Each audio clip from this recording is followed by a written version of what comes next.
Hey, welcome to my presentation on the Quran. My name is Anton, so keep a lookout for that when you see my name on iCollege. Click on my Prezi presentation because everything I'm saying in this video is going to be there as well. And also, it's written on page 71 of your book is where this is all coming from. So, let's get started. The Quran is the sacred religious text of the Islam and Muslim people, and it was written in the year 610 CE, or Common Era, by the Prophet Muhammad. It took him about 23 years to write it, and he started writing it in Mecca.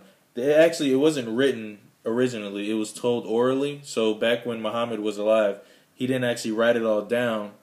He told it to people, and he had them recite it, and everybody recited all the verses of the Quran, so that it was actually meant to be memorized by by Islam people.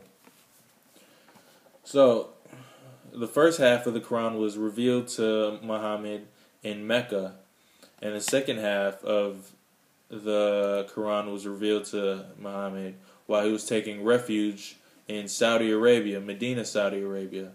And he was taking refuge there because there was a widespread persecution from the Jews and Christians towards the early Muslim church or Islam church. But I guess they were just upset because of the new religion and how I guess it contradicts some of the Christian beliefs. But the structure of the Quran is basically the same as the Christian Bible. It is divided into, instead of chapters and verses, it's surahs and verses. And there are about 144 surahs altogether. The most important surahs are the opening, which is the first surah, and purity, which by Muhammad was considered to be 1/3 of the Quran, which is basically a summed up version of the entire Quran. It's just basically one surah. And what it does is it captures and encompasses the unity of God and His peace. So that's really what the purity is trying to do, is trying to convey. It's just how God is pure and good. And the opening, which is the first surah, is actually the most memorized surah of them all, because that's actually the first surah that you memorize when you become a new follower of Islam, or you're a young child and growing up in the Islam religion. It's also called sometimes the mother of the book, which is the opening. So the Islam faith is based on the Quran,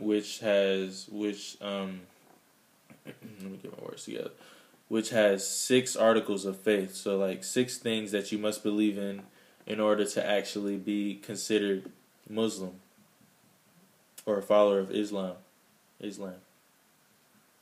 And the core beliefs, or these 6 articles, are that you must believe in one God, God's angels, the Quran or the Book of God, the Prophet Muhammad, the Judgment Day, and the supremacy of God's will. And as you can tell, most of these are basically the same as in the Christian Bible, which you are expected to believe in order to be a Christian. They have the same beliefs. The only difference really is believing in the Prophet Muhammad and the Quran from the Christian perspective. So every follower of Islam must believe in those articles of faith. And as I said earlier, the Quran was originally told orally and recited religiously. So everyone, before it was even written down, everyone already had the Quran memorized and committed to memory. And after Muhammad's death, the first caliph brought a lot of Muslim writers together, or scribes, and had the first draft of the Quran produced or printed. But it took 2 more caliphs to come before it can actually be finalized.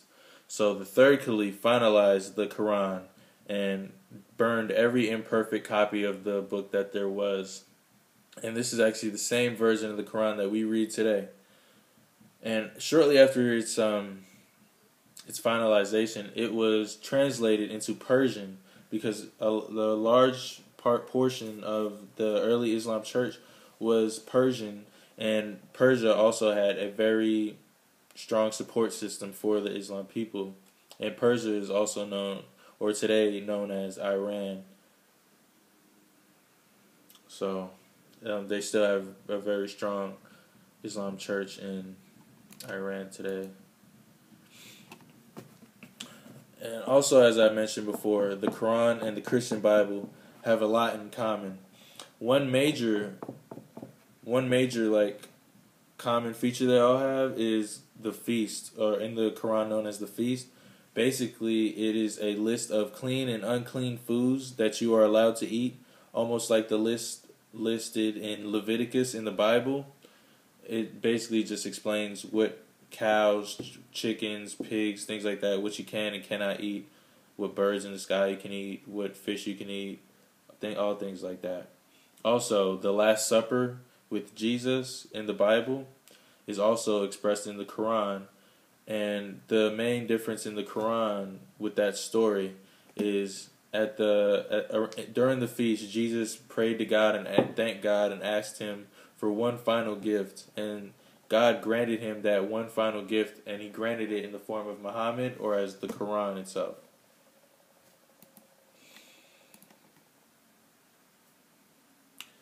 Out of all the holy books in religion today, the Quran is one of them, and other holy books would be considered the Torah, the Psalms, and the Gospels.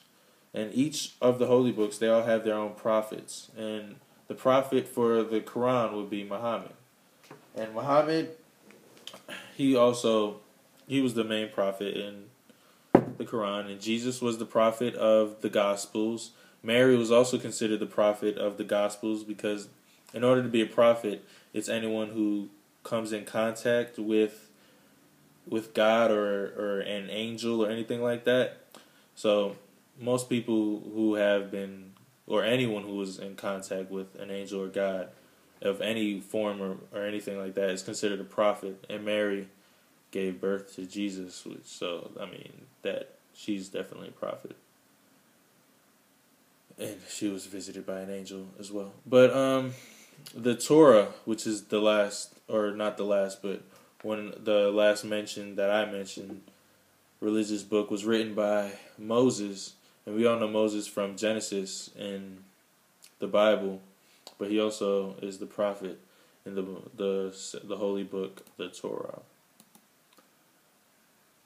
And when it comes to the Western, Europe did not see much of the Quran in the early Islam church, but later on, it was actually translated into Latin, and it spread throughout Europe pretty fast. A lot of people picked it up and were reading it,